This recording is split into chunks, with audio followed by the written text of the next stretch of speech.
Guys, welcome back. Today I wanted to talk about a really, really interesting narrative that's been coming out of the Sean O'Malley camp over the last few days. Now, the UFC Noche card at the Sphere happened a couple of weeks ago where Merab became the Anu, beating Sean O'Malley by unanimous decision, 48-47 on the first two cards and 49-46 on the final card. When we initially watched that fight, I think all of you guys can agree with me. It was a pretty dominant Merab win on the first watch. Feeling into the temperament of the fight, I thought Merab was pretty comfortably ahead on, all of those rounds, except the fifth round where he was hurt. I would have given the fifth round to O'Malley based on him hurting Merab as badly as he did. Now, there were a couple of rounds, including the fifth round, that you could almost say Merab took off. Merab, I think he, knew he was pretty comfortably ahead on the judges' scorecards, hence taking his foot right off the gas in that fifth round.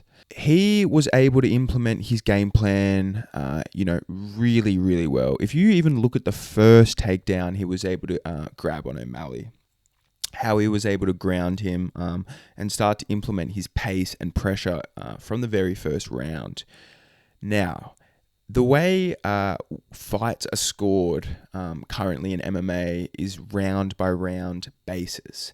So even if you can have, a feeling that someone's winning the majority of the fight or has a huge moment at the end and has his opponent in trouble, the fight is still scored as a round by round basis. Then the rounds are tallied, added up, and then the winner is announced based on a number of factors, which you guys all know. So O'Malley's now come out on his YouTube channel, rewatching the fight, no commentary, with his friends, and, makes a claim, makes a case for him winning the first round, the third round, and the fifth round.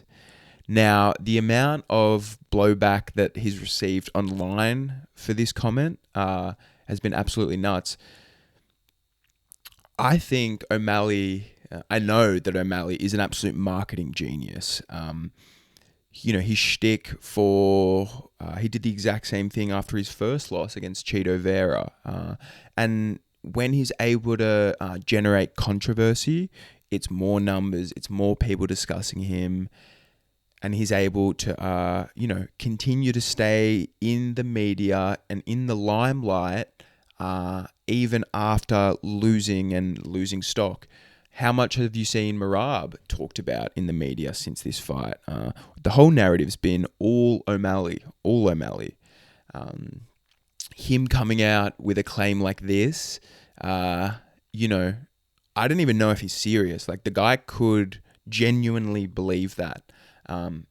Even if he doesn't, though, it garners crazy attention, everyone discussing him, and the guy's injured and he's going to be out for a little bit. So what better way to keep your name in the news cycle, keep people talking about you, than to come out with something like this, and everyone has just bitten onto it and ran with it. Sean O'Malley is super, super smart. He knows this game. He knows how to promote himself really well. And coming out with a narrative like this, it's actually going to maybe garner some interest in a rematch, The guy knows exactly what he's doing. He knows how to play the game. And hats off to him, because he's doing a great job of staying relevant after taking the loss to Merab. Let's have a look at some of the stats in that fight. Total strikes, Merab 214, O'Malley 49. Takedowns, Merab 6. Obviously, O'Malley had no takedowns in the fight.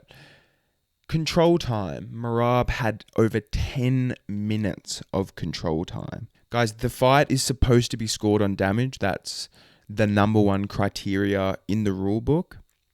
But that's just not how it works. Like, how many times do you see the dominant grappler getting the round based off control? And that's just how it is in the sport, There are so many grey areas in the rules of this growing sport, and how it's judged. Of course, the wrestlers and, dominating someone and controlling them on the ground is going to be scored still. Like, it looks bad. It's a really bad look. Even if O'Malley was landing a couple more significant strikes on the feet that you could call actually significant. Because a lot of the total strikes from Merab are knees to the thigh, soft ground and pound shots, but he was all over him. Like, Merab implemented what he needed to do whenever he wanted to do it. He took O'Malley down multiple times. O'Malley looked sort of weak compared to him. He couldn't reverse positions. He spent so much time on his back, couldn't get anything off from his back,